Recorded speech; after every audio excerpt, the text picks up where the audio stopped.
At the end of last week's lesson, Jesus had been put on trial. They decided that Jesus was not the Son of God, and for this, he would have to die and be crucified on a cross. Before he was put to death, he was mocked, beaten, and made to wear a crown of thorns. So you're the king, you are? You don't look like the king. Yeah, if you're a king, then you should put on this robe. The Roman soldiers jeered at Jesus. They made him wear a purple robe and mocked him for saying he was the king. They whipped him and they spat on him. They did not understand that he was the Prince of Life, the King of heaven and earth who had come to rescue them.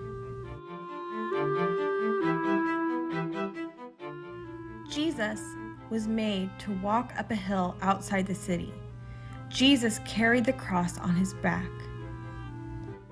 When they got to the top of the hill, Jesus' hands were nailed to the cross. He was being treated like a criminal, although Jesus had never done anything wrong, had never sinned in all of his life.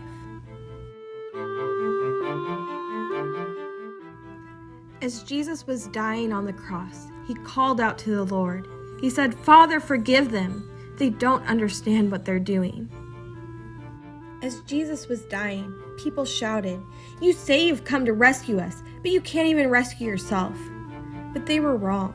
Jesus could have rescued himself, because it wasn't the nails that kept Jesus there. It was love. Jesus understood that this was all part of God's plan, to rescue us from our sin. As Jesus was about to take his last breath, he cried out, "Father, I give you my life." And with a great sigh, he let himself die. As Jesus died, strange clouds and shadows filled the sky, purple, orange, and black, like a bruise. Jesus' friends took Jesus' body and put it into a tomb that had been carved out of rock.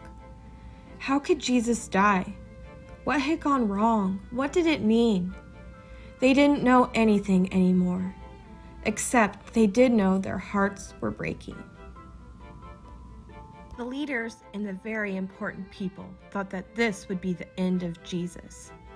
But just to be sure, they sent strong soldiers to guard the tomb. They hauled a huge stone in front of the door of the tomb so that no one could get in or out. Remember Mary Magdalene from a few weeks back? The one that washed Jesus' feet with her tears? I'm back! That's right, she's back. It was 3 days after Jesus had been crucified on the cross.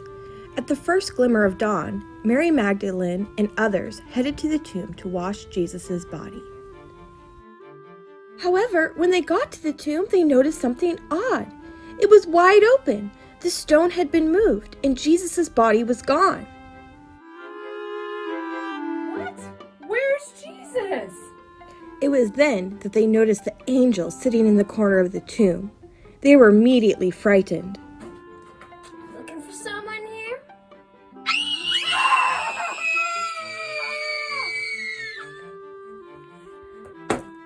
That never gets old.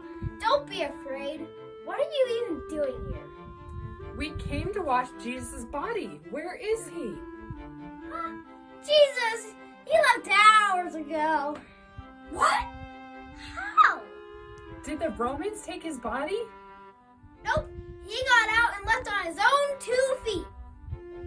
He's very much not dead anymore. Upon hearing the news that Jesus was not dead, the others and Mary danced and rejoiced. At this point, the others rushed home, but Mary stayed behind. How could it be true? Jesus was definitely dead. How could he be alive? Just then, Mary heard something else in the garden. What was that? Did you hear that? What was that? I hear something. Maybe it's the gardener. Maybe he knows where Jesus is. I'll ask him. So Mary went to go ask the gardener if he knew where Jesus was. The gardener was busy gardening in his garden when Mary approached him and asked if he knew where Jesus was. Gardener, have you seen Jesus? I can't find him. But even though Mary didn't know where Jesus was, Jesus always knew where Mary was. Mary, I'm right here.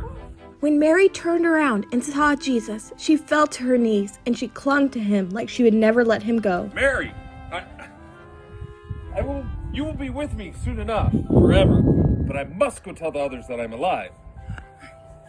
Mary, I said I must go tell the others that I'm alive. So Mary finally let go of Jesus, and she ran into the city too. She couldn't wait to tell her friends the wonderful news. They won't believe it! They won't believe it!